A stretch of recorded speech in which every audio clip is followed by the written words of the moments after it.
think we are live. Okay, you are live. We are live? Okay. And we I are don't see live and it. we have 12 person waiting. Nice. Hello everyone. Indeed. Hey. Hi, Rogzy. Hello, everyone. How are you doing today? Good. First time on a Plan B Labs. Happy to be here. Yeah. Thanks. Thanks for coming. It's only my second time, so. uh, hey, Millésime. Hello, Alphonse. Welcome. So we're gonna have only French people and we're gonna do it in English, which is Yes, this is the way. this is the way. Welcome to Entonnoir du Bitcoin, episode 102. A little rebranding. Less people. Hey, Casso. Welcome. Is the sound okay, guys? Can you tell us in the Yeah. chat if everything is nice?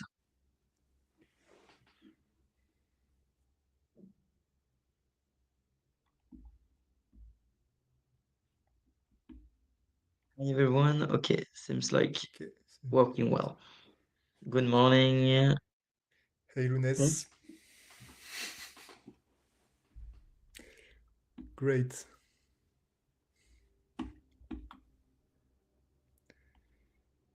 All right. Tac.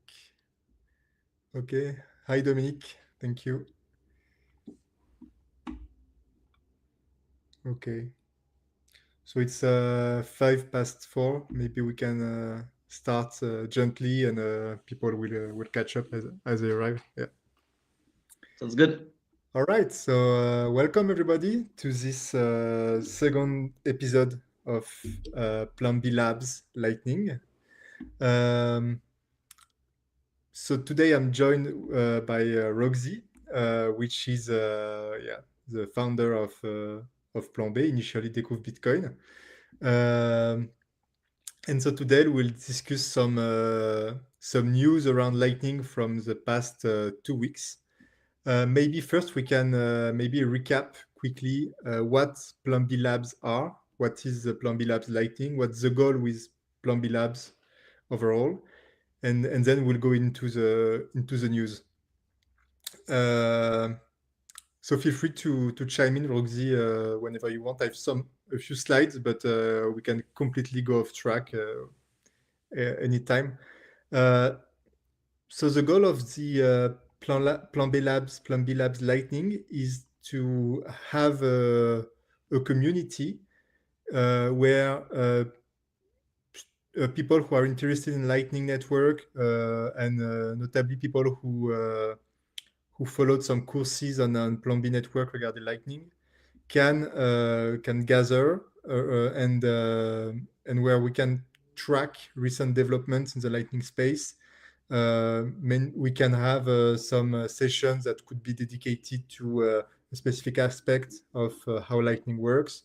We can have guests like we have today. We can have guests from Lightning companies, Lightning implementations, stuff like that, in order to discuss more advanced topics. And the end goal is also to be able to contribute to the ecosystem through projects. So, for example, have people in the Lightning community create new projects, new tool, contribute in the field of research and stuff like that. So who am I quickly? So my name is Fanis. I'm a contributor to Plan B Network educational content. Notably, I did the LNP 201 course, where I try to explain how Lightning works from a technical standpoint. And I'm a developer at LN Markets and DLC Markets. Maybe, Roxy, you want to introduce yourself if there are people who don't know you yet? Sure. Nice to meet you all. My name is Rogzy. I'm the co-founder of Plan B Network. Previously, I founded Découvre Bitcoin, which was doing a lot of Bitcoin education. And through Découvre Bitcoin with Fanis, we hosted like a podcast that was dedicated to the French audience about Bitcoin and Lightning. And that ran for some years, and then we stopped. And then Découvre Bitcoin became Plan B Network. We created more classes around Bitcoin and Lightning. And we thought this year that it could be cool to have those kind of office hours discussion with passionate Bitcoiners for a specific topic. And from there, I contacted my good old friend Fanis, and we started Plan B Labs, which is exactly what he described to you.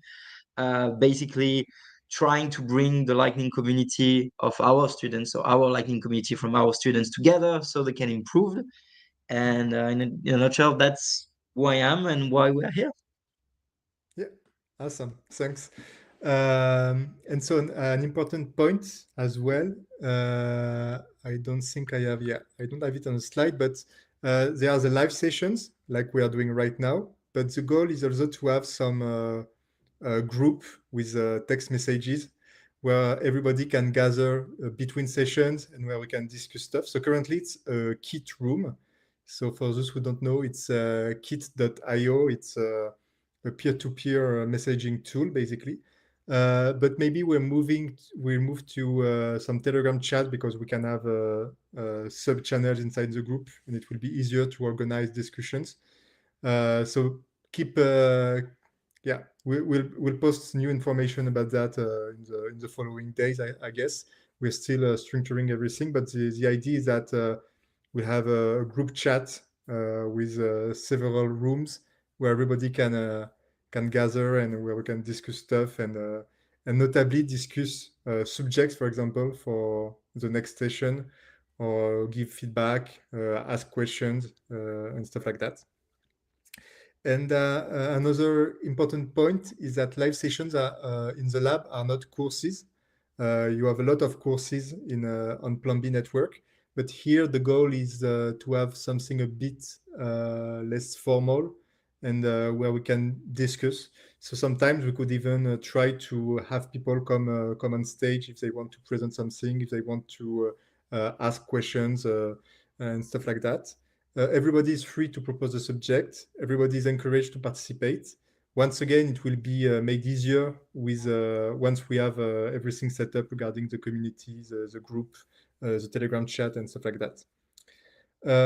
Note that the lab sessions are recorded and there will be a replay. So if you want to come on stage, people will hear your voice, maybe see your face if you want to show your face. So yeah, just be aware that everything is live and everything will be, and that a replay will be available afterwards. And then there is the question of what knowledge level is expected in the lab. So of course, everyone can come. Everybody is welcome into the lab. Come as you are, as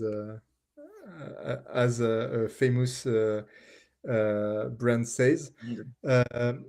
But yeah, it might be easier to follow along if you have some basic knowledge of how Lightning works.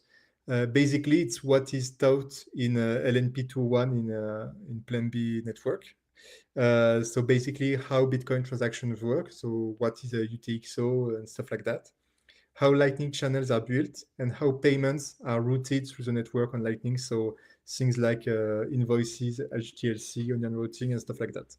But once again, everyone is welcome, and you can just learn as you go. But yeah, it will be easier if you already know some stuff around this. A few rules, of course. Be respectful of everyone, notably in the chat. We will have moderation, so yeah, be nice. Don't cheat coin. Yeah, basic rules, straightforward.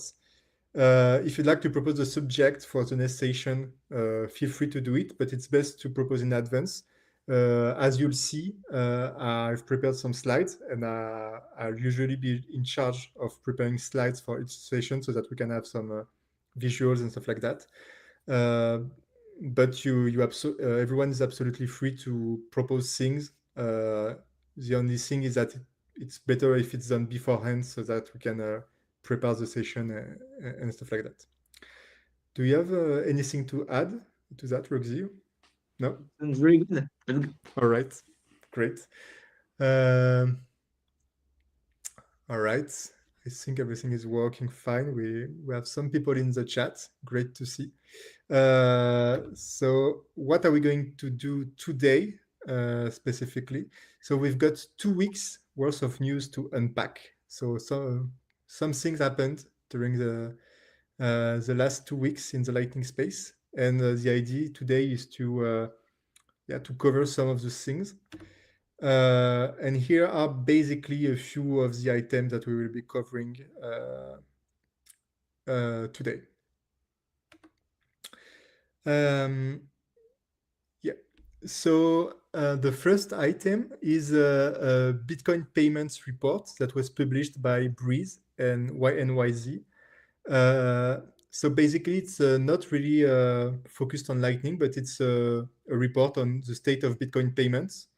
And the thesis of the report is that uh, Bitcoin payments are a thing right now. They are not something that will come in the future, and that they are happening right now. It just depends on where you're looking.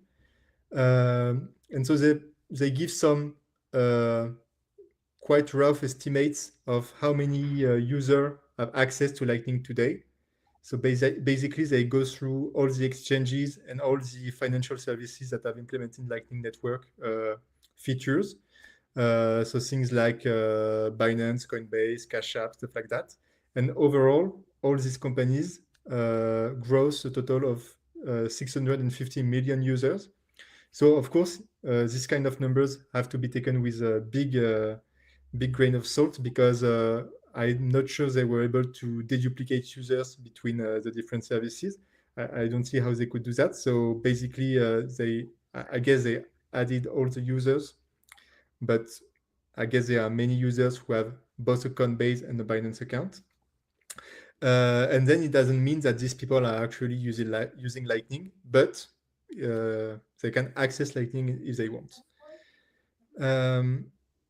The report also highlighted that Lightning is great for some use cases, such as small transactions.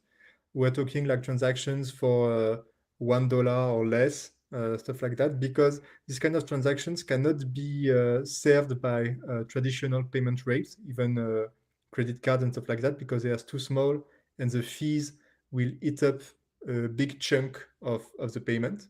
But now with Lightning, we can serve even more payments and different kinds of payments that were completely unavailable before. And then, Breez highlighted that Lightning is also serving as an interoperability layer across many protocols and layer 2 solutions in the Bitcoin ecosystem. And that the future would be to have even more mainstream apps integrating Lightning payments. And so I think that's what the Breez team is trying to do with their Breez SDK, and we'll be able to touch on that a bit later. I don't know if you had a chance, Rogzy, to take a look at the report and if Yeah. you have any thoughts. Yeah, absolutely. I think there were quite some numbers that kind of impressed me, and I can go through them. So I know that Eden Market and you work for Eden Market has been like having a credit growth. So that one was less surprising, even though it was like 600% growth. The one or two number that really impressed me was like Namecheap, so the solution to buy domain name online. They processed more than 70 million worth of Bitcoin and Lightning revenue, which I felt like was a crazy high number when it comes to cash flow generated through it. It really shows that Absolutely. people are actually using it. And it's also, I think they had some data from Bitrefill. If you look at Bitrefill, they also have a crazy amount of income from Lightning. And it makes sense because every time I travel, every time my team travels, we use Bitrefill to get eSIM card and it works perfectly. And so the more and more we use it, basically we don't realize how much the growth of the network is getting. One caveat we put is actually the number of people using Lightning compared to the number of people that can be reached. Yeah. And I think you point something really important is the duplication part. many people have Kraken and Coinbase account, and also it's the amount of people that could use Lightning, not the amount of people that use Lightning. And the question was asked in Plan B forum El Salvador. There were discussion on adoption in Lightning. There were like synonym guys, Breez, OKCoin, CFO, CEO, and Livera. And at the end, they were way more conservative. And so maybe I will ask you, Fanis, and then I will give you an answer. How many people do you think are actively using Lightning, having their wallet, not necessarily a Zeus wallet, but still using their wallet on a weekly basis to use Lightning in the world? On a weekly basis, I think we could be around. Do you count custodial services as well, like everybody who uses wallet of Satoshi, or does it have to What be are the some Satoshi other? Yeah, counts? yeah, okay. I guess we're around a few millions people, like between 1 and 10, I would say, million people. I was going for like, yeah, 5 million, and on stage they said like around 2 million, All probably. right. Okay. Yeah. So So yeah, it really shows that I think we all agree that it's between 1 and 10. They say two, I say five, but so around it's around 2 million, 5 million people that probably use Lightning, which is very niche yet still. But the addressable market is getting to the billion people or multi-million people, because now on the slide you were showing that Proton Mail is having Lightning integrated. yeah, Proton is being used worldwide, and so it's going to be a question of getting really more people using it without uh, us doing so much education. It's just because those companies understand and start using Bitcoin. absolutely yes. Yeah, yeah. And uh, one other interesting thing is that there are the people who use Lightning wallets and are aware of this. And then there are people who use Lightning but don't know they're using Lightning. And there is an example in the report. I'm trying to find it real quick. Uh, the only thing is that, yeah, the report is not searchable. It's images and not text.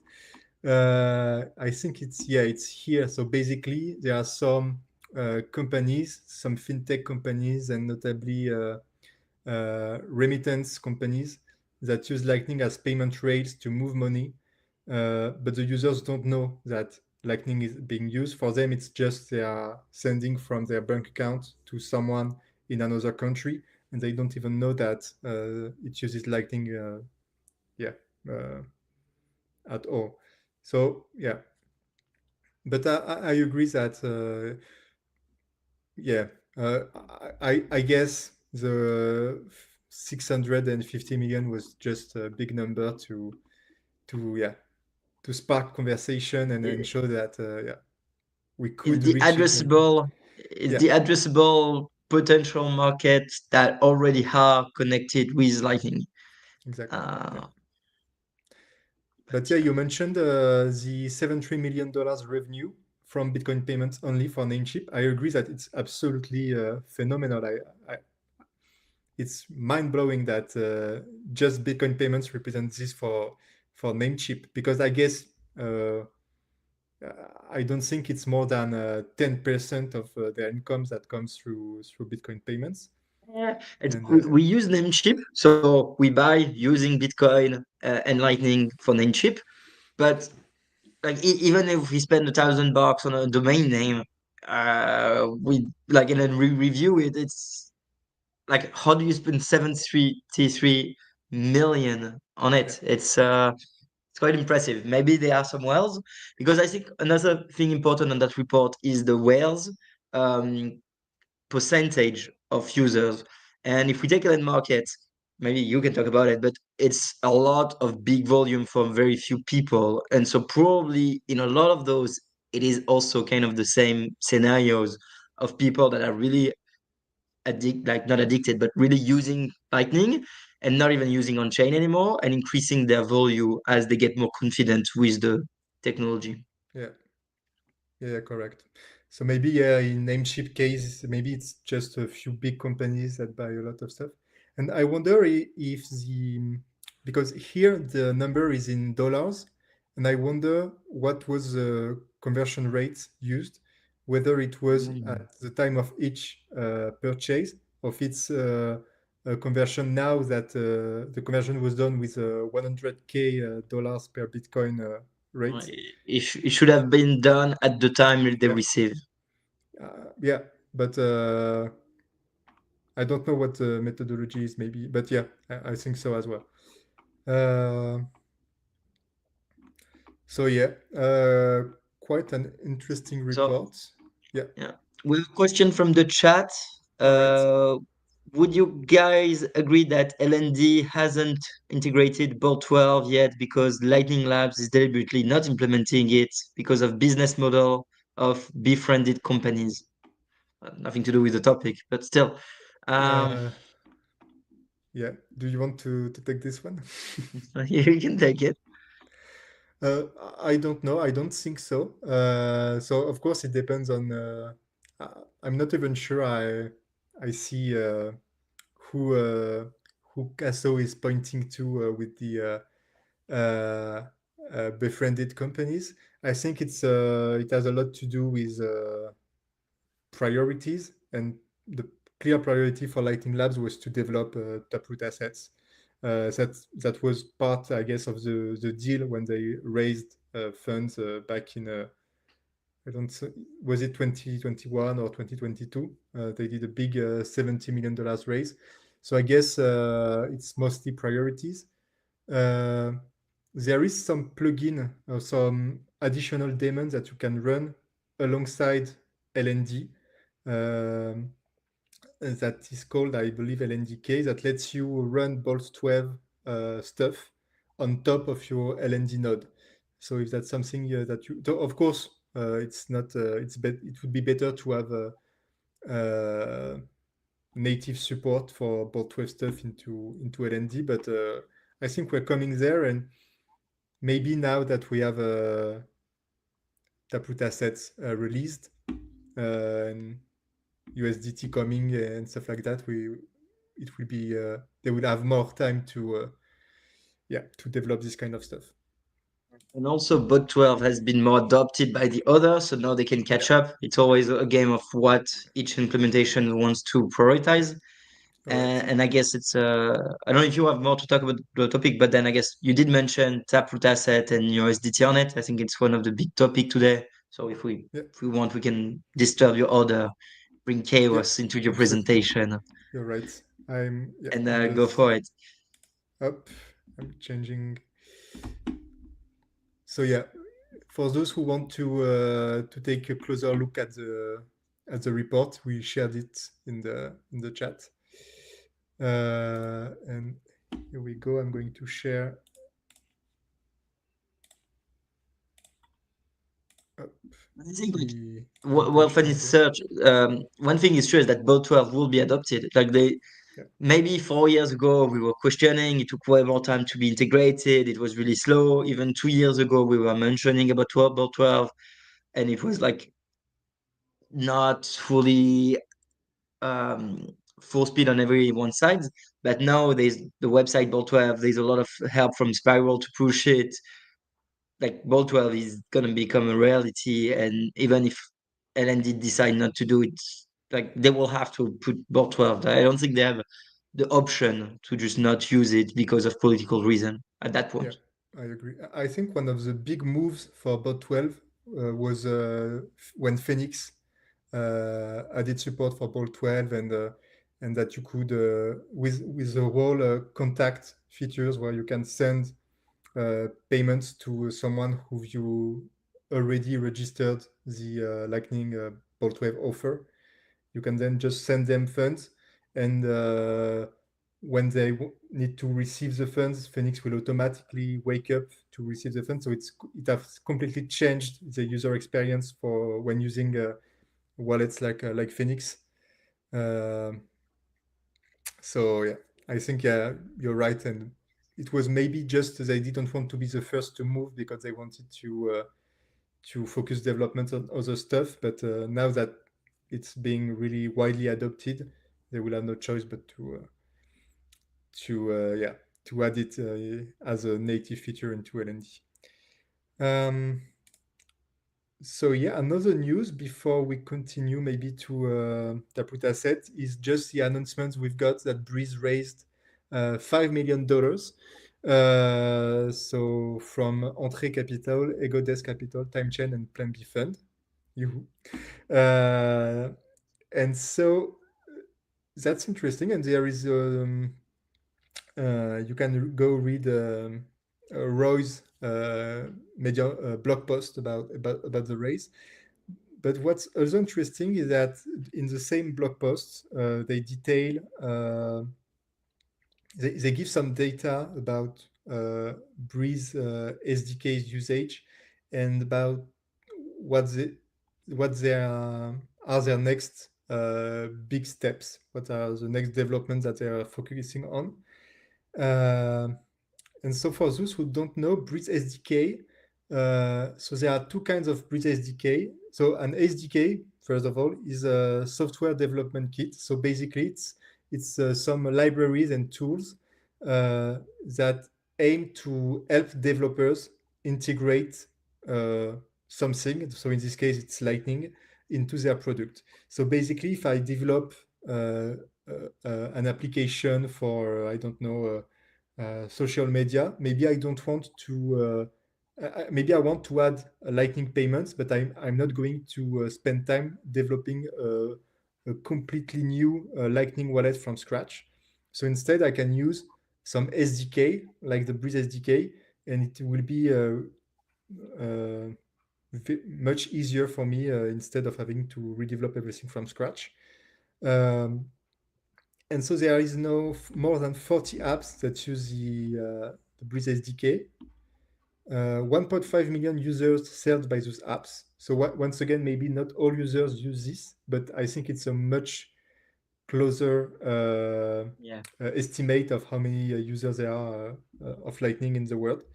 Um, and there are two implementation of the Breez SDK. There is the native one, which basically runs a Lightning node in the cloud using Blockstream's Greenlight. And there is the nodeless implementation, which uses basically the user has a liquid wallet on the app. And then whenever you try to pay or receive via Lightning, you just perform a submarine swap via bolts. And so the nodeless SDK was released only a few months ago, whereas the native SDK was released uh, earlier, quite earlier. But already more than half of the applications that use the Breez SDK are using the nodeless one and not the Lightning native one. So I found this interesting. So clearly, it seems that the application developers tend to prefer to use a liquid uh, wallet on the user's phone and then swap whenever Lightning is required. Uh, so yeah, it's a different kind of trade-offs uh, versus Lightning native SDK, and we talked a bit about this in the previous session, which wasn't recorded sadly, but yeah. It's funny how Liquid really got a rebirth recently. Yeah, Like I feel exactly. like It's between a Bull good. Bitcoin and all the other and Aqua, like Liquid, I don't know if it became cool, but it became something out of Yeah, kind of nowhere. I So agree. And I remember feeling at some specific point. I think it was like a few months ago, like maybe 6 months ago. It felt like there was a coordinated effort to try to promote Liquid because every influencer, every podcast and stuff like that had some liquid related episode. Uh, so yeah, a big well, push. the rebranding, then a lot of integrations with wallets. They probably cleaned and made it easier for people to use. We even created like two bootcamp for Liquid, so they really Yeah, tried to do education, really try to get more people to use it. Um, yeah, see, like even Marius on the chat say, I've kind of changed my mind over Liquid. I kind of like it. Uh, and I think the momentum is not going to stop because from what we can see in the ecosystem and the broader Plan B family is that everyone is pushing for liquid. Like they are really trying to go heavy on liquid. Uh, I guess it's probably the block stream strategy. They thought, okay, let's analyze what product works the best. Liquid has been here. We can do a lot with it. They raised money again recently from Furger, and so they've really go hard on liquid. So I guess it is. Yeah, yeah. One of the use case that really changed my mind, a bit like Marius, is really the Aqua wallet, which is does basically the same thing as the Breez nodeless SDK does, which is uh, what you when you store value, you actually store it as LBTC, so liquid Bitcoin on the liquid sidechain. And when you want to spend and receive, you do swaps. And because swaps are quite inexpensive when you do it between Liquid and Lightning, it works. Whereas, for example, that's basically what Moon did, but they did it with Bitcoin to Liquid swaps, and so it's kind of broke as soon as fees skyrocketed. Um, so yeah, uh, it's interesting. I think it's especially interesting for smaller amounts. So and maybe that's why the Nodeless SDK really took the advantage over the Lightning native one, because I don't think people would like to store large amounts of money into apps on their phone. uh, and so it's more for apps that also have a Lightning wallet. So, for example, social media apps where you can tip people, streaming apps where you can stream sats to a podcast host, for example, and stuff like that. And in this kind of apps, you don't want to have a $1,000 worth of Bitcoin. You're just going to have $10. And so for this kind of use case, it doesn't make sense to have a real Lightning channel opened with all the associated costs. And it's much more sensible to have something. So either use Liquid and swap, or use something like eCash. Uh, and basically, it's approximately the same kind of trade-offs, because in both cases, the big trade-off is that you have to trust a custodian or a group of custodian. And so Liquid is I don't know how many entities Version. are. Oh, yeah, but I think now it's a few dozens. So it's like I Yeah, don't they know. will be trying. Also, I think it was Francis Pouillot on Bull Bitcoin Yeah. was really the first to implement it like heavily because he did the presentation in Madeira at the beginning of 2024.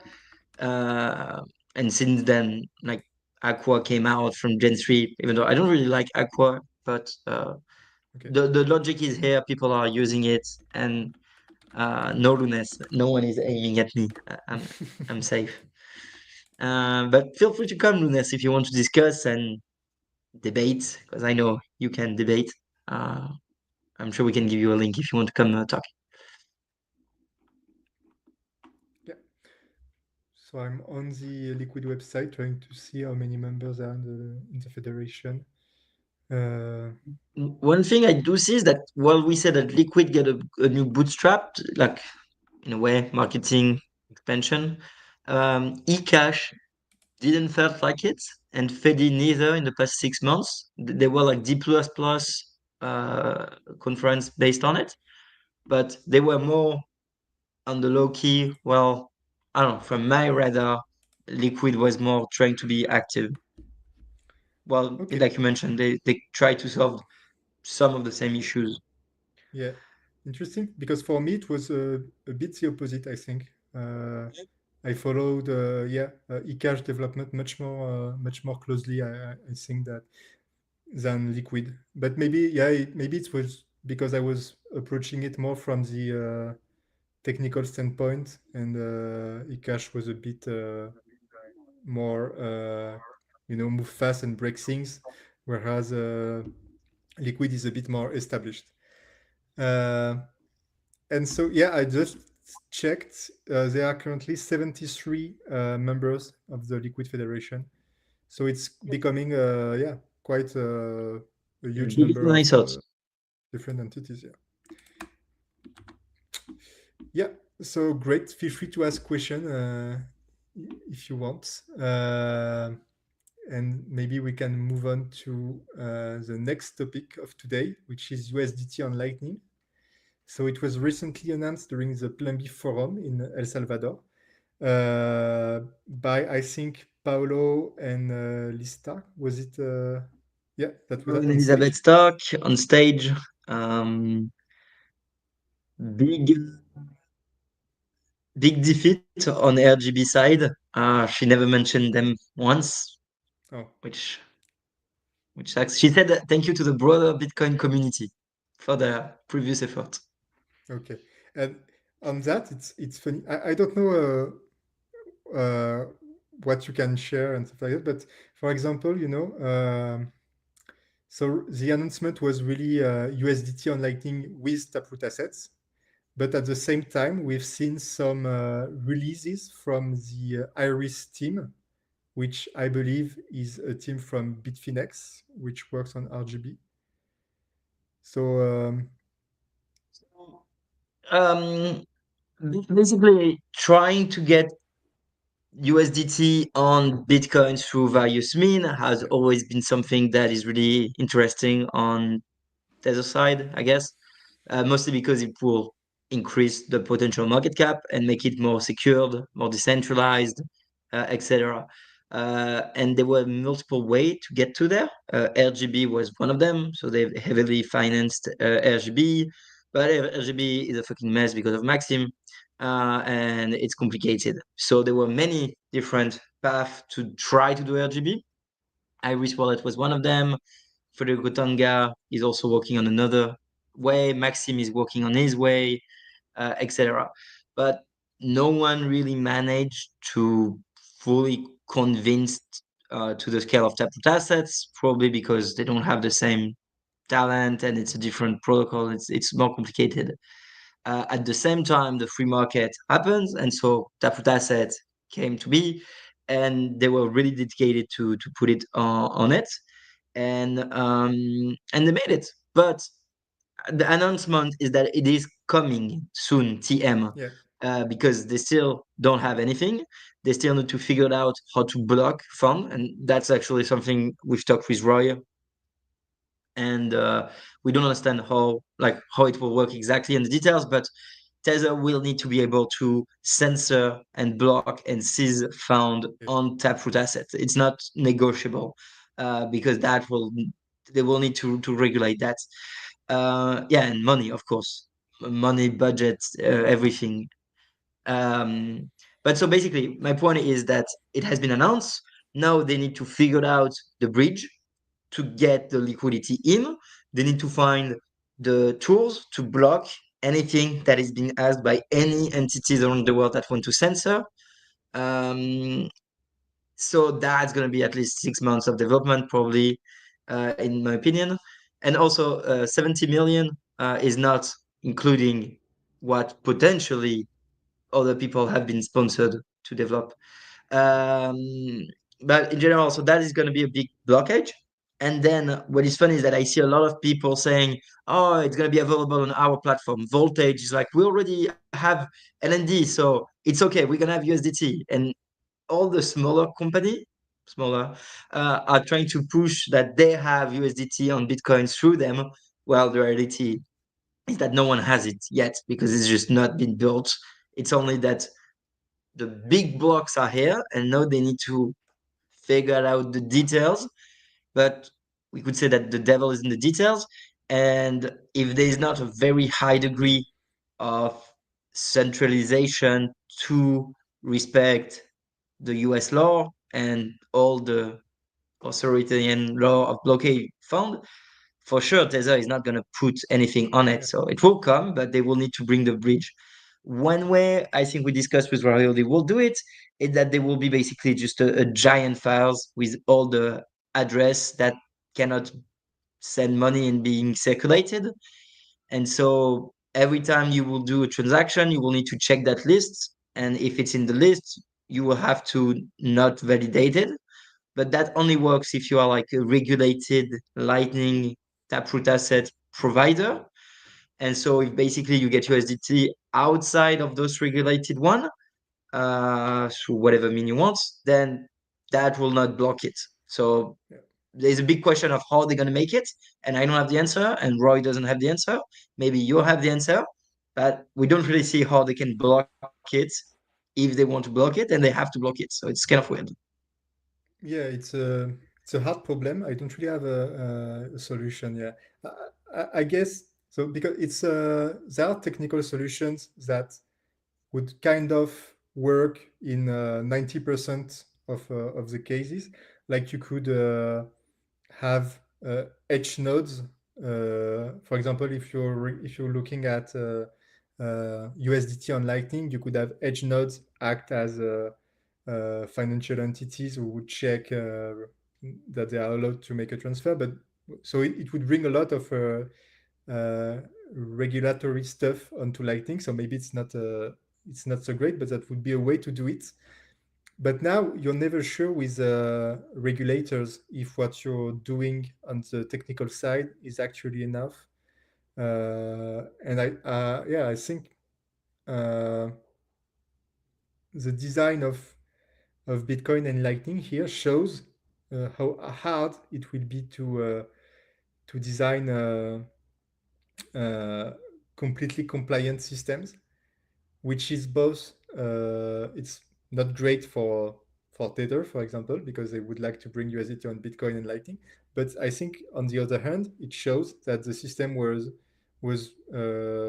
yeah, the design of the system is Conceived. interesting because it's hard to censor transactions, even if you're trying to do this really hard.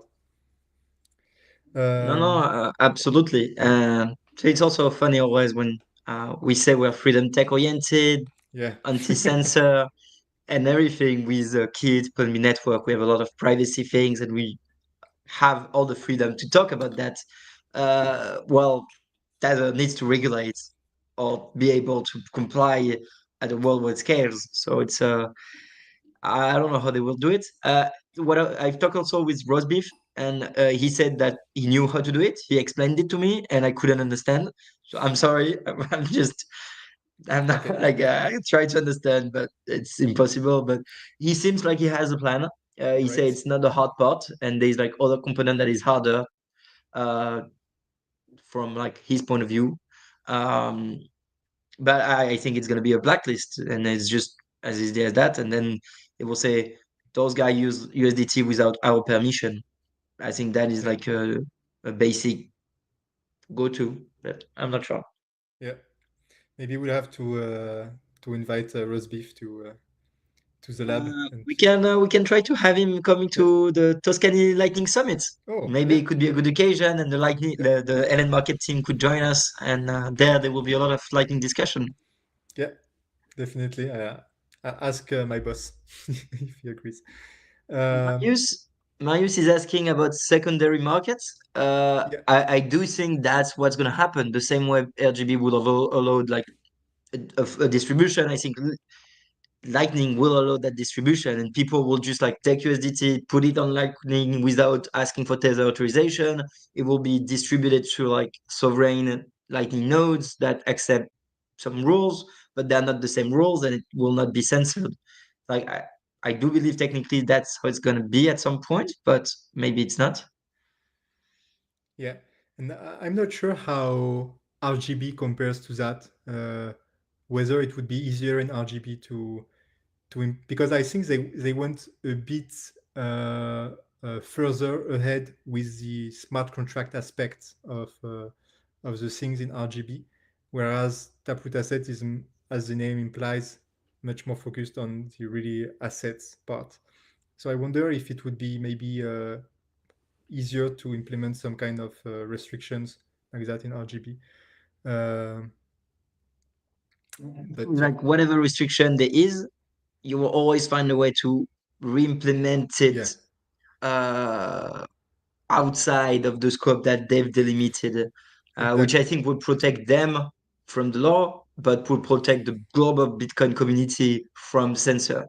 because we will teach how to do it, Yeah, I yeah, guess. exactly. We could even imagine having some people create a new token that is backed one to one by real USDT tokens, and then these tokens are completely free of any restrictions, and so people can use it, and they just have to trust the people who say that they are backed one to one. Well, the USDT. Yeah, Uh, yeah, no, probably.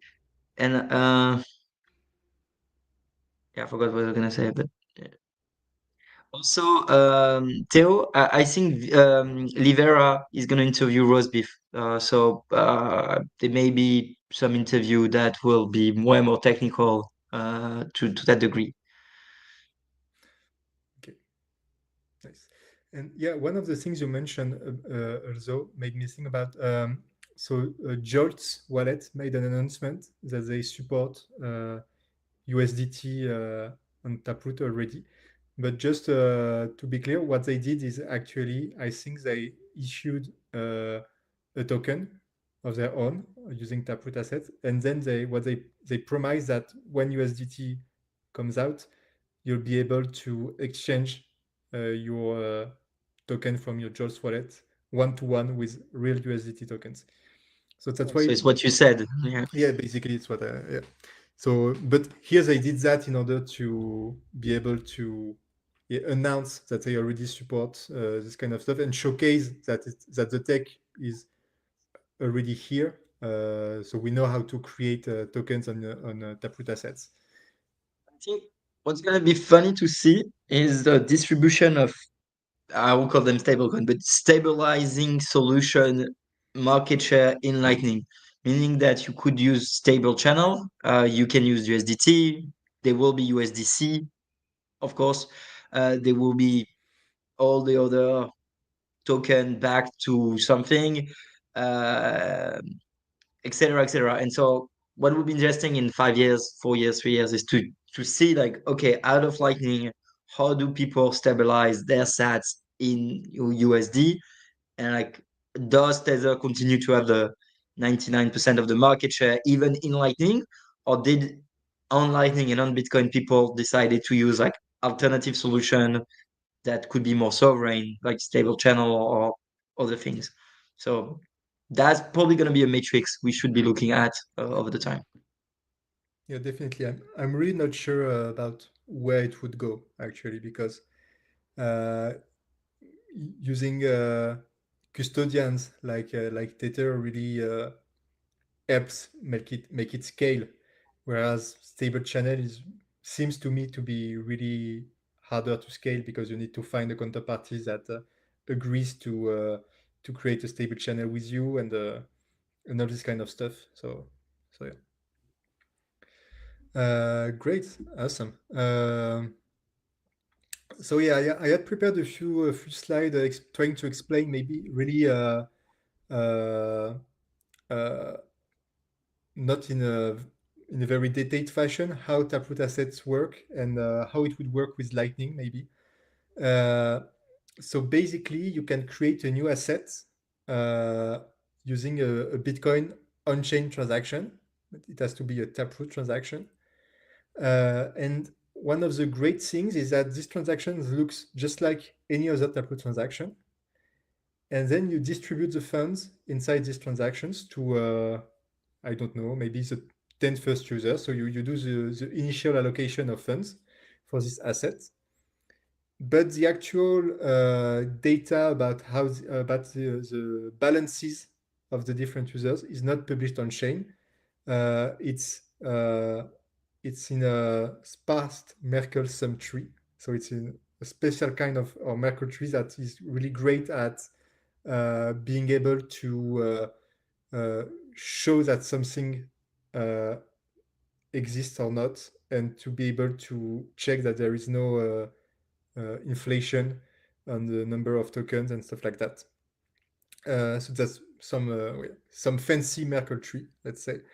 Uh, And so then users can verify, provided with a portion of the tree, that their balance is committed to in the Taproot on-chain transaction.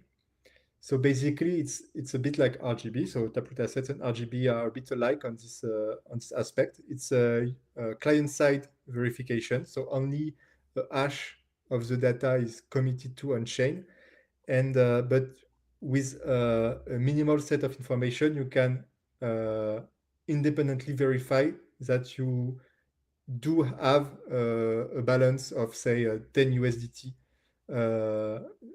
in the contract. And for transfers, it's the same thing. So it needs to be an on-chain transaction in order to transfer funds.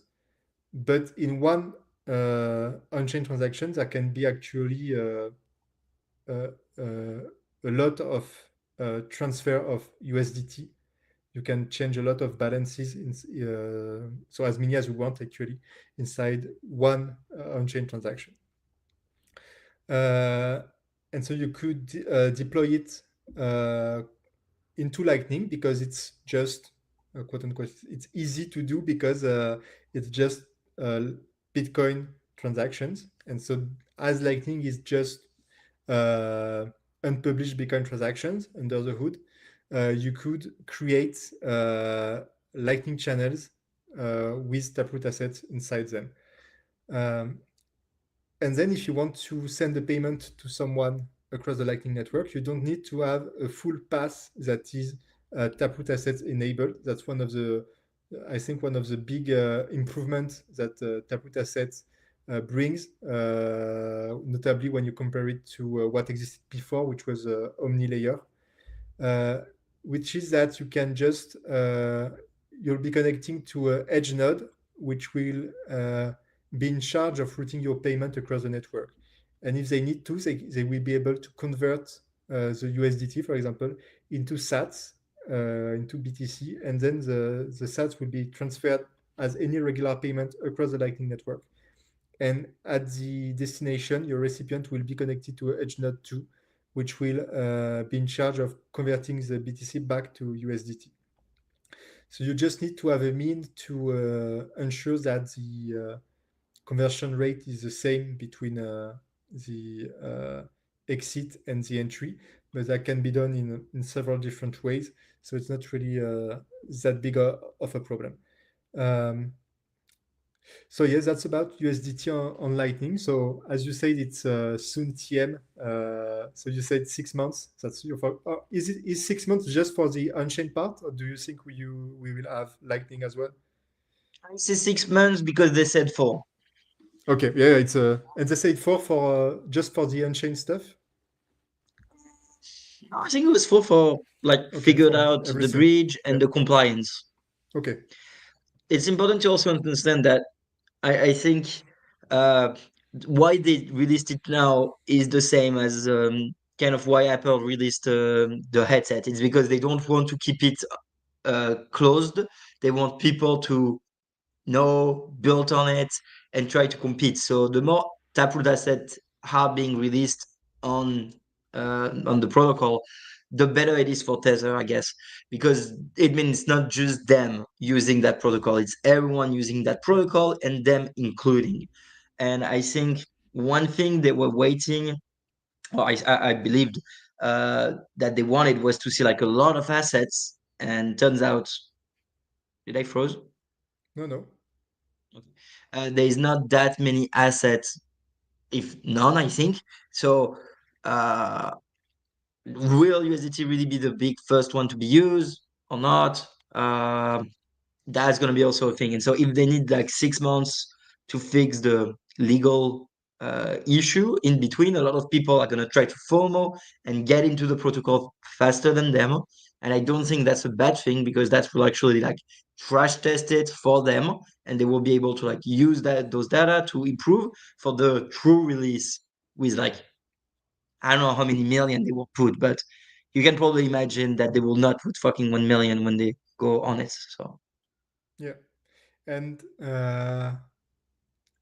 what do you think are the advantages for Tether to have USDT on Bitcoin instead of other chains. Like I know a big chain for Tether is Tron, the Tron blockchain, because it's heavily centralized, so it doesn't cost anything. Uh, but yeah, what's the point? I think it's because Paulo really thinks that Bitcoin is the only one that's going to survive. I think Yeah, Paulo is convinced that Bitcoin will be the last one to survive and is going to be the biggest one and the most used one. So he needs Tether to be on the most important one. That is also not so centralized as Tron. So it's mostly that. Is it also too low to go like, yeah, I think it's mostly that. yeah, okay. And to be ready in case of yeah, if or I think like the Tether's branding, official branding is be unstoppable or something like that. yeah, Or like yeah, I think it's Tether unstoppable or together, so it's something like that. And so by being on Lightning and on Bitcoin, they can be more robust than not being on it. yeah, okay, great, interesting. Um, do you have anything to add to about USDT and Regarding Lightning? Taproot Assets, I think I'm good. All right, great. Uh, because now, unless there are questions as well in the chat, no, things are right. We'll head toward maybe a bit more technical discussion. Um so I'll try to yeah, to do my best to. Sorry. So I do have one question if we Yeah. go into technical things. Do you know of any other assets on Taproot Asset as of right now? On Taproot, I think there are maybe a few, but just for testing purposes. Like I guess, for example, the Jolts team must have issued some test assets, but maybe it's just some testnet. I remember as well when the Iris mobile wallet was released. There was a lot of meme coins that were released, but just by people who use RGB. So it was not meme coins like it didn't have the same impact as a Trump coin. Uh, but yeah, I guess it's mostly just people creating a pennies token in order to see how it goes, and not much more than that. So you're right. Maybe the goal is to yeah, to have more people create new tokens and launch them, and to see uh, yeah, if it works, and to have them debug the stuff beforehand. Yeah, you're Yeah, right. probably. So maybe we'll see a lot of shitcoins and meme coins. That's gonna solve the well, will that solve the block size, the empty mempool? I'm not sure. Yeah. So yeah, maybe Is consolidate it and open 14th, Lightning by the channels way?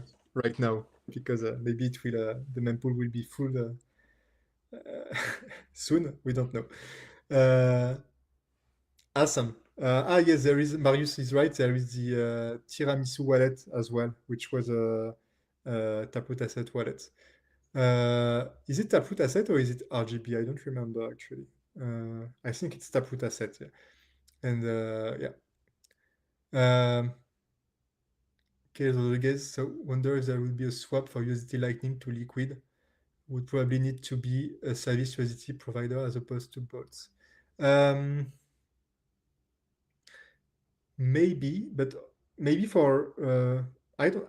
I guess you could have a trustless atomic swap between between Taproot assets and liquid assets, because on both sides you can do stuff like HTLCs. Uh, so I guess it would be absolutely doable to have some assets, some swap systems without having to be a USDT provider. So of course, now that's for the technical part, but maybe Tether would say that it's not allowed in their uh, in their TOS, but technically, I think it's feasible to have swaps between to have trustless swaps basically between any chain that supports HTLC. So Liquid seems yeah, totally doable. Great. Maybe let's move on to this LDK vulnerability disclosure. So LDK, for those who don't know, is one of the 4 to 5 Lightning implementations that exist today, the main ones, the big ones. And so recently, Matt Morehouse, which is, we could say, a developer and a security researcher, uh, re- uh, published a vulnerability disclosure for LDK, where an attacker could trigger many force clauses uh, on their victims their victims node with very little cost to the attacker. Um, so if you're running LDK, versions below 0.1 are vulnerable to this. So you need to update to the version 0.1.1 quickly if you can. I think it was released like 2 weeks ago. So it's probably the latest, or maybe there's just one new version above that. But yeah, so you need to update your LDK node if you're at 0.1 or below. And so to understand how the vulnerability works, we need to get some insights about how Lightning works. And so I prepared a few slides. Maybe they are a bit intimidating. I'll do my best to explain it in as simple terms as possible. But basically, here you have a Lightning channel with uh, Alice and Bob, yeah, the classic pair. So A and B, and a Lightning channel basically is a multi-signature address on the Bitcoin blockchain, uh, where both Alice and Bob deposited funds, and every time there is a transfer of funds from Alice to Bob or from Bob to Alice, what they do is they actually update what we call a commitment transaction, which is a transaction that spends funds from the channel to different outputs, depending on who owns what inside the channel. So, for example, if Alice and Bob create a new channel and Alice deposits 0.3 Bitcoin and Bob deposits 0.2 Bitcoin, then the first commitment transaction is a transaction that takes the 0.5 Bitcoins that are in the channel and sends 0.3 to Alice and 0.2 to Bob. And then anytime there is a transaction happening between Alice and Bob, they just update the commitment transaction to reflect this new state of the channel. And now there is another notion that is important to understand. It is HTLC, so Hatch Time Lot Contract, which are basically conditional payments that can be unlocked in 2 ways. So either by the recipient of the HTLC, which can reveal a secret that will let them claim the funds that are in the HTLC, or HTLC can be claimed by the sender of the HTLC once the time lock has expired. And so that's how funds are sent in Lightning channels. And while HTLC is in flight, so it means it is not settled yet, it exists in the commitment transaction as a dedicated output. And so here on the right side of the output, I represented how they can be spent. So for example, the commitment transaction of Alice contains 3 outputs because there is an in-flight HTLC right now.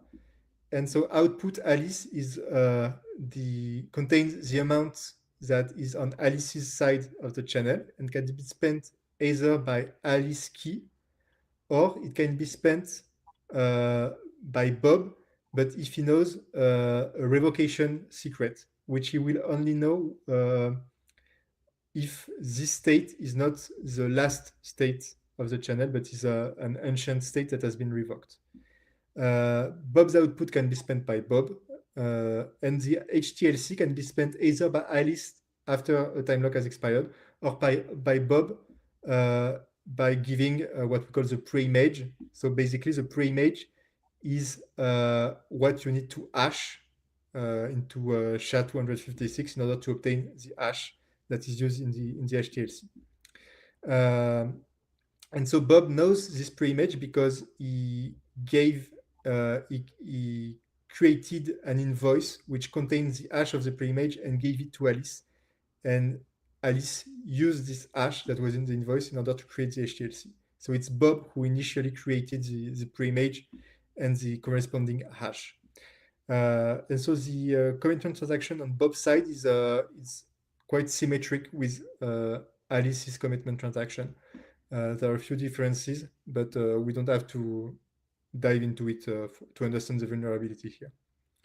Is it clear so far, Rogzy? Yeah. It's good. Great. And so you can also route a payment on Lightning. So here we see what happens on one Lightning channel. But what's great about Lightning Network, it's a network. And so you can send a payment. So for example, Alice can send a payment to Daniel, even if she doesn't have a direct channel with him.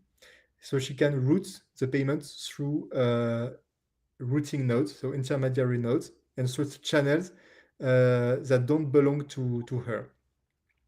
And to do that,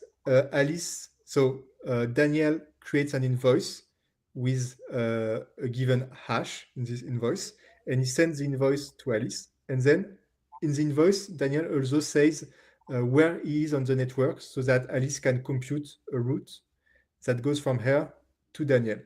And then Alice sends a first HTLC to Bob for a given amount. Then Bob forwards the payment by creating another HTLC, which he sends to Carol. And then Carol finally forwards the payment as well by creating another HTLC that she sends to Daniel. So right now, all these HTLCs are pending and they have not been claimed yet because Bob and Carol, for example, they don't know the pre-image because only Daniel knows the pre-image. Yes, you can see that all the HTLCs have the same hash and they have the same amount because here we just don't take fees into account because it's really easier to understand. And if some node isn't able to forward the payment, for example, because there is not enough liquidity on the good side of the channel. For example, if on the channel between B and C there is no more liquidity on B's side, then Bob won't be able to forward the payment. And so they just say, I can't do the payment right now. And the HTLC is automatically failed without having to wait for the expiration. But if a node is offline and doesn't answer, so for example, say the node Carol, the node C is offline, then the node B4 in the root, so here B, will need to force close their channel and claim the HTLC, so the HTLC output here, before the time lock expires in the channel between A and B, because else they could find themselves in the situation where they have promised an HTLC to C, but the HTLC that they were promised by A expires, so they don't receive money on this side, and then C comes back online and claims the HTLC on this side, and so B has lost money if he didn't force close the channel at the right time. So if a node in the root doesn't answer, you need to close the channel in order to be able to claim the HTLC in this channel on-chain, because else you could lose money in the process. So it's important, this aspect, we'll see how it plays out in the vulnerability. There is a last thing to understand before we can go into the vulnerability itself.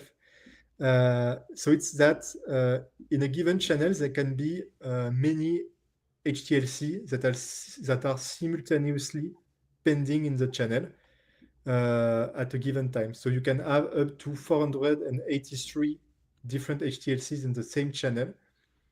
And so for each HTLC that is in flight, you would just add an additional output in the commitment transaction. And that's why it's limited to 483, because there is some limit on the number of outputs you can have in a transaction. And so if Daniel, so let's consider this Alice, Bob, Carol, Daniel chain route. If Daniel publishes a revoked commitment transaction that contains, let's say that there are 3 in-flight HTLCs in the channel between Carol and Daniel.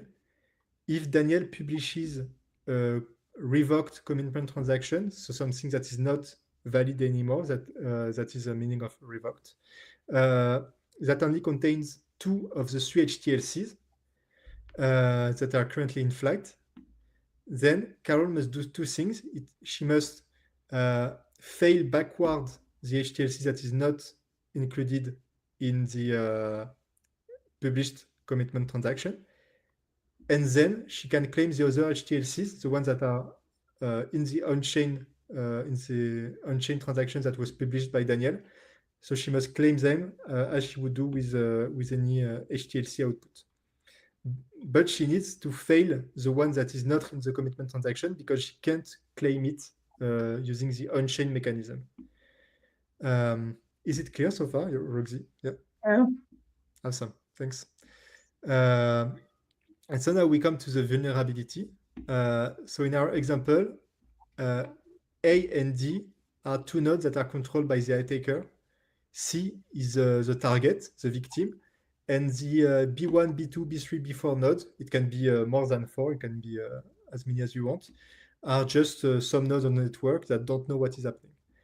And so the attacker sequentially sends, in our example, 4 HTLCs that all have the same hash and the same amount from A to D, with each payment going through a different route. So one of the payments will go through B1, one will go through B2, one will go through B3, and one will go through B4.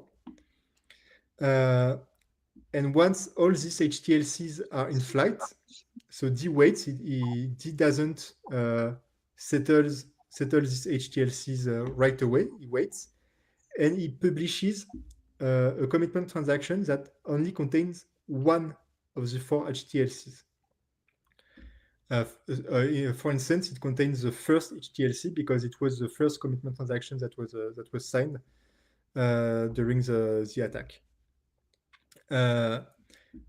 When Carol sees the revoked commitment transaction being published on their mempool, she should, as we saw, she should fail all the 3 other HTLCs backwards along the route. So she should send back an error message to B2, B3, B4 to tell them to cancel their HTLCs, and so on.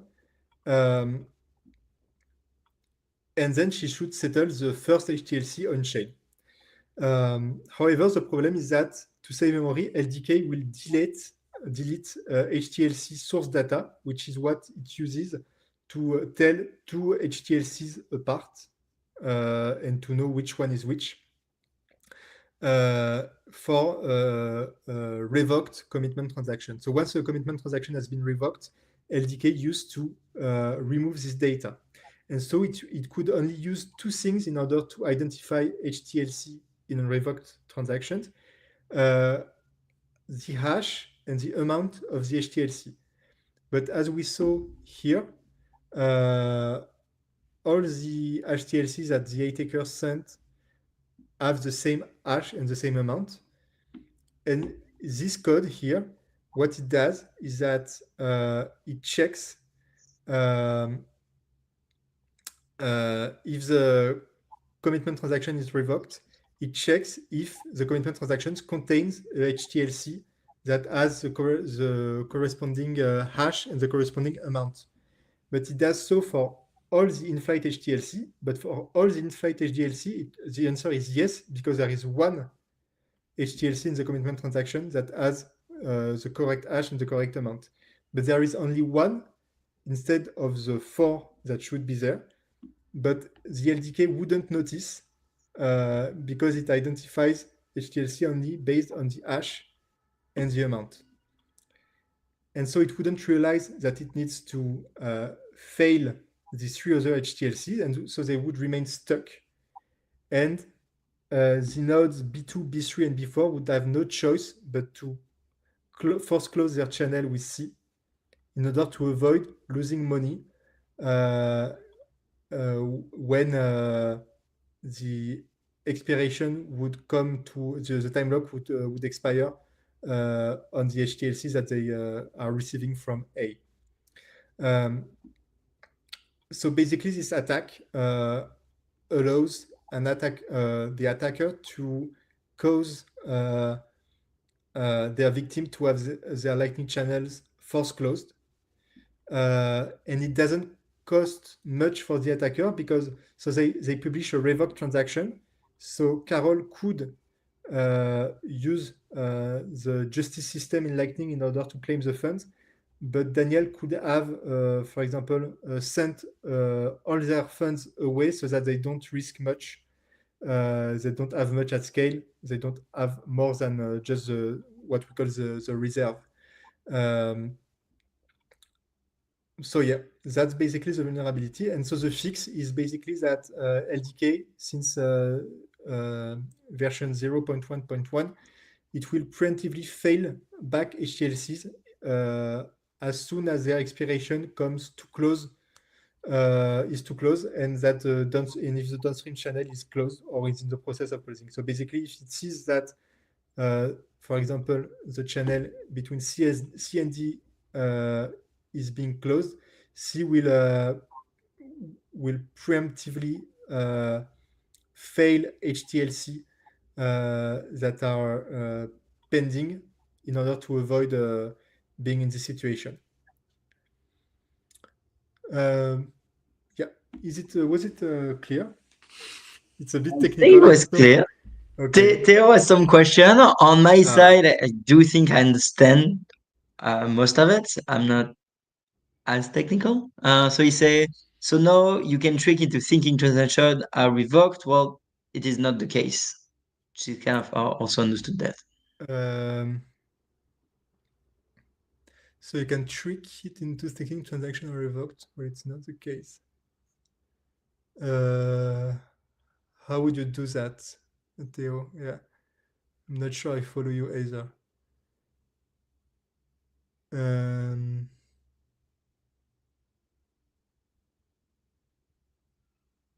a question would be maybe from the audience: was it exploited or was it just discovered and fixed? I don't think it was exploited. Yeah, I think it was so it let me share up. So let me check on Matt Morehouse website. Yeah, you go. All right.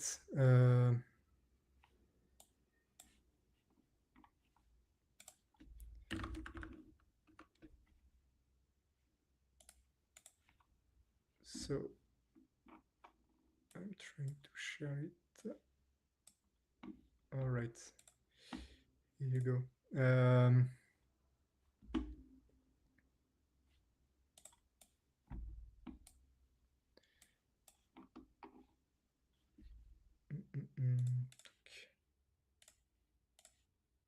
have a question then. What are the big advantage LDK vulnerability disclosed?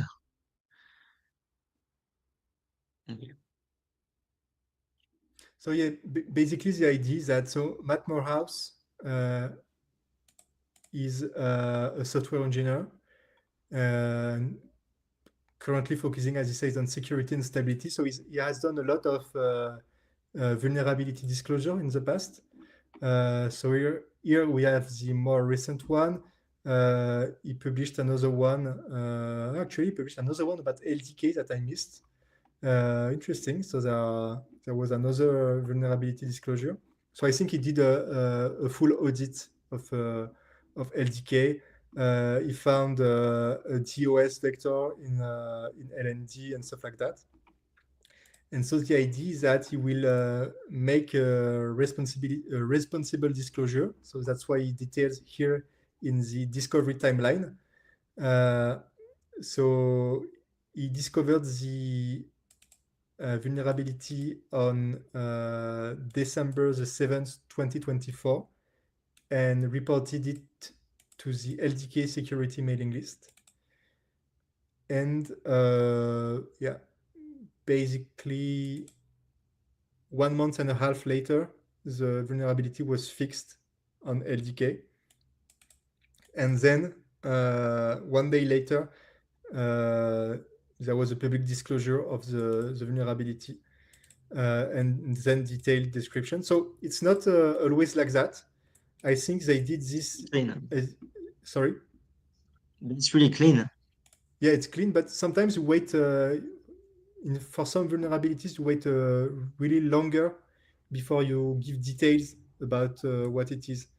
Exactly. Here, I think they did it because it's what we call a griefing attack. So, the attacker can only trigger false clauses in your channels. They can't really steal funds or stuff like that. They can just annoy you and cost you money because then you need to reopen your channels and stuff like that. So it's not a kind of attacks that are really exploited right now on the network because we're still in the beginning phase of Lightning where everybody's nice and stuff like that. We don't see big entities fighting against each other in a PvP mode and trying to destroy each other. So I think that's why they choose this release schedule, because sometimes, and notably we saw during recent disclosures of vulnerabilities in Bitcoin Core, for example, in these cases, they just tell you update your node because there is some security Immediately, fix, yeah. but they don't tell you this is the vulnerability and this is how to exploit it. So yeah, here they didn't wait much, I think, but it's not right now. It's not a critical vulnerability, I think. No, yeah, not. There are no funds stolen. So if you want, you can read the full yeah the report on Matt's website. It's That's basically what I used in order to create the slides. And yeah, as he says, this vulnerability was discovered during an audit of LDK's chain module. So I think yeah, he was performing an audit and he stumbled upon these two vulnerabilities. And what's interesting is that he's giving some ways in which it could have been prevented instead of just fix the thing after. Which is notably better documentation, which it's funny for all the developers. Yeah, because it seems, yes, so the bug was introduced in 2022. And before that, LDK would immediately fail back all outstanding HTLCs once a revoke commitment reached 6 confirmation. Yeah. So They moved it? yeah, I think they changed this. It doesn't explain why. I guess it was for some yeah efficiency reasons. Because it was indeed quite a conservative approach, but it's better to be a bit conservative, I think. Yeah. So it does appear that the original behavior was understood and intentional. Unfortunately, the original author did not document the reason for the original behavior anywhere in the code or test. So basically, it was a case that was checked in the test, but knowledge of why it was in place maybe was lost in the developing process, and so this is how it was removed at some point. Yeah, all right, great. So I don't think we've answered your question, Theo, but I still don't really understand. He thought there was some money stolen at some point, which is not the case. So I think he understands better. It was like Okay. trying to trick someone into believing something more than stealing his money. Okay. Doc. And I think we did answer what are the big advantages LDK have never disclosed. Uh, but the big advantage that it's fixed. Yeah. That's a big advantage. Uh, all right. So yeah, there always are some vulnerabilities that are discovered. And yeah, I think riffing attacks like this one, where you're not just you're not straight stealing money from someone, but you're uh, attacking them for more pernicious reasons. They are quite hard to catch, I think, because there are really lots of ways in which you can do griefing attacks.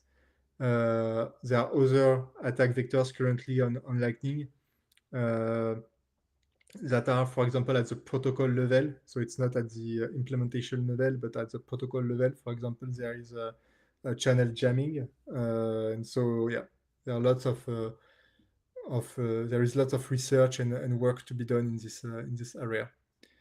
The last thing I wanted to talk about today is Nostr Wallet Connect, because there has been some new developments, and I think it's an interesting protocol that maybe will be yeah, will gain some traction in 2025. Do you have anything to add about LDK, or maybe no? No, All I'm right, good. great. So what is Nostr Wallet Connect? So Nostr Wallet Connect is a way to connect basically an application, your computer, your phone, to your Lightning node that runs somewhere else. And you do this connection through Nostr. So you don't have to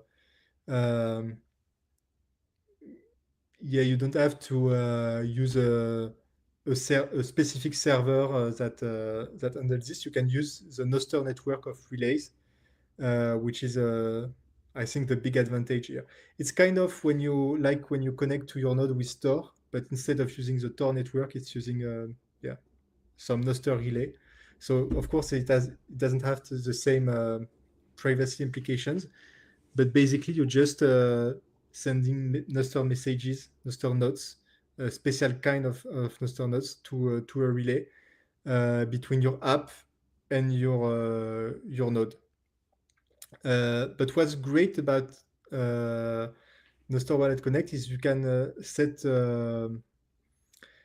set budgets. So you can say, for example, I'm creating a connection. So it always starts with creating a connection. So basically, you just scan a QR code, or you copy paste a string, uh, and you set a budget for a specific app on your Lightning node, for example.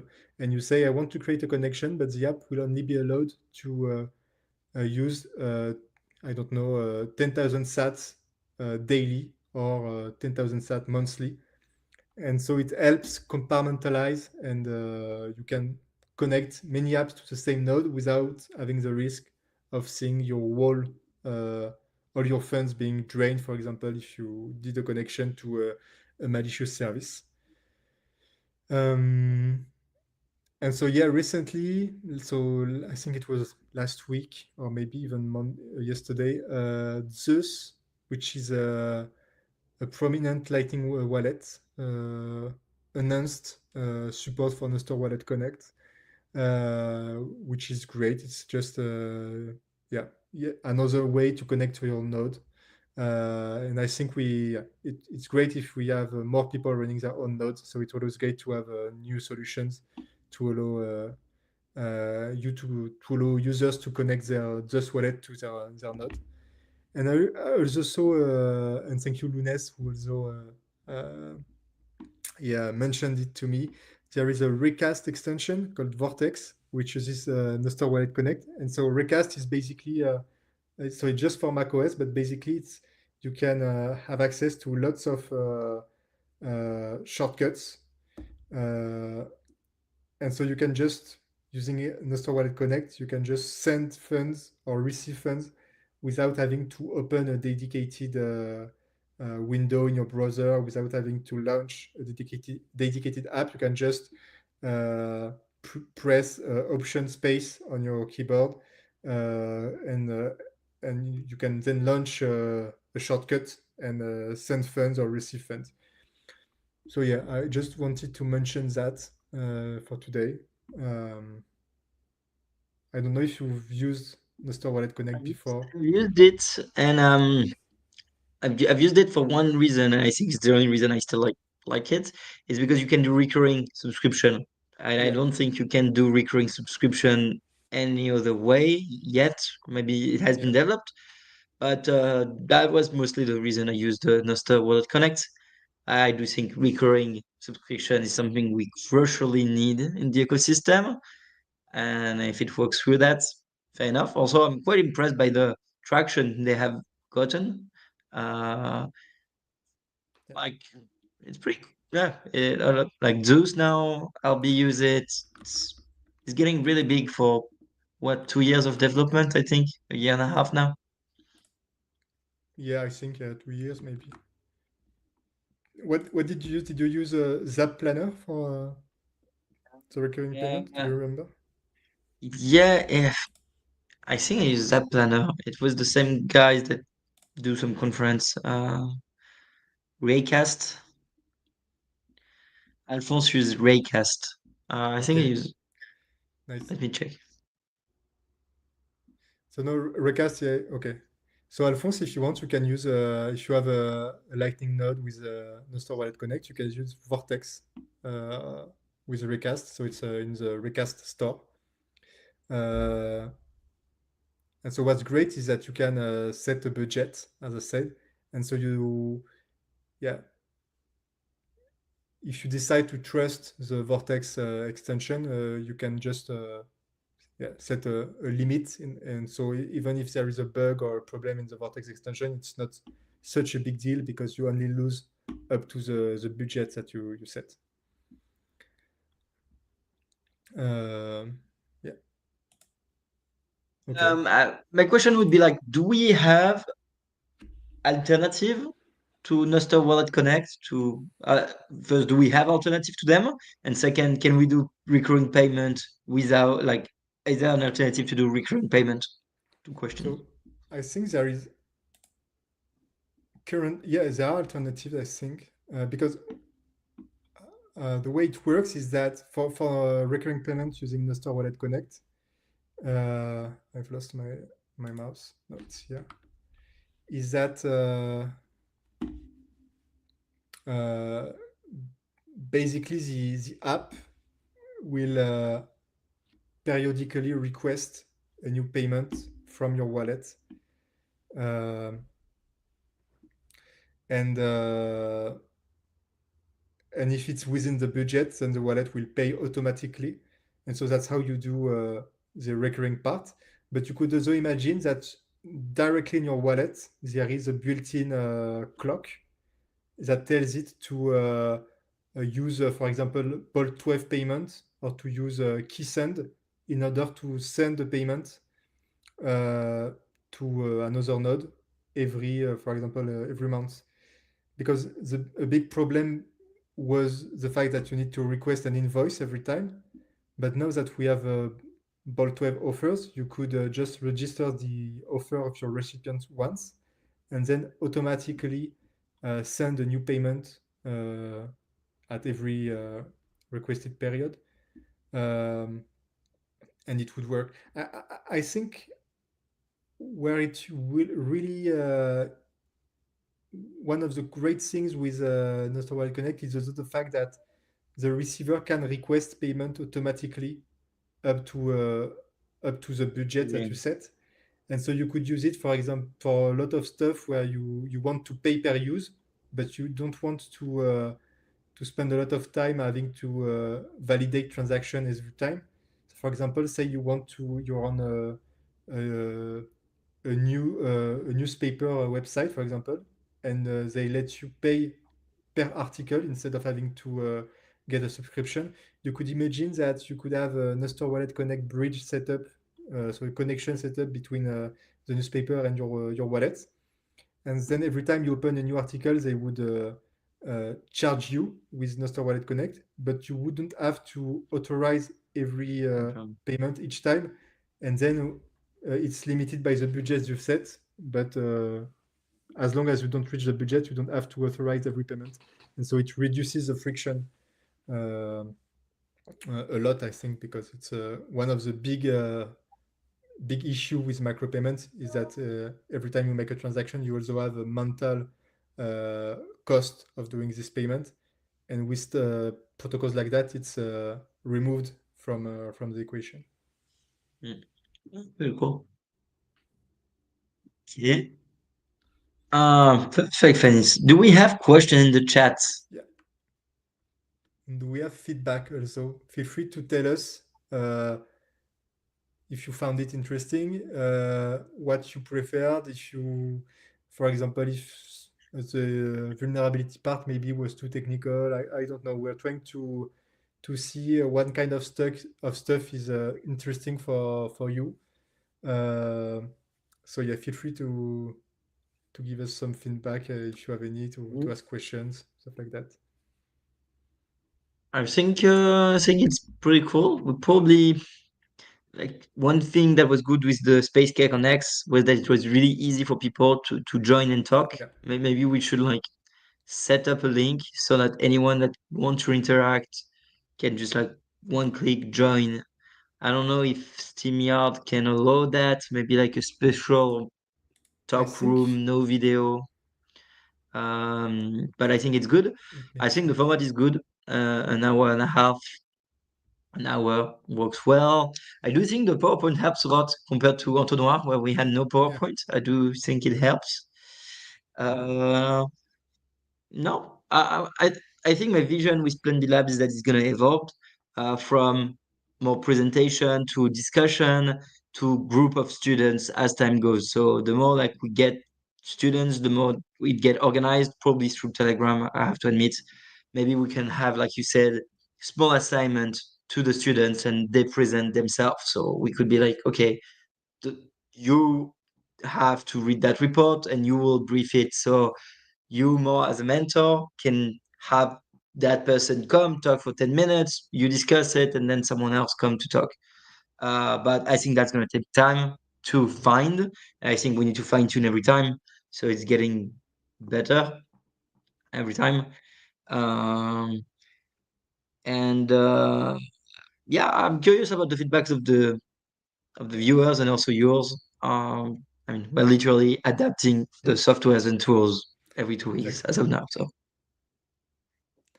Yeah. So there is Alphonse who asks if we could share the link. So we don't have the Telegram yet, but what I can do is I can share the Kit group.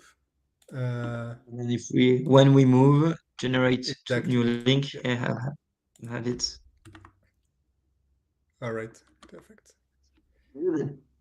It doesn't have super group, and I think if we have Yeah. super groups, we can have assignment, research paper, general topic discussion, and announcement, and so like people will be able to more easily discuss Yeah. sub things.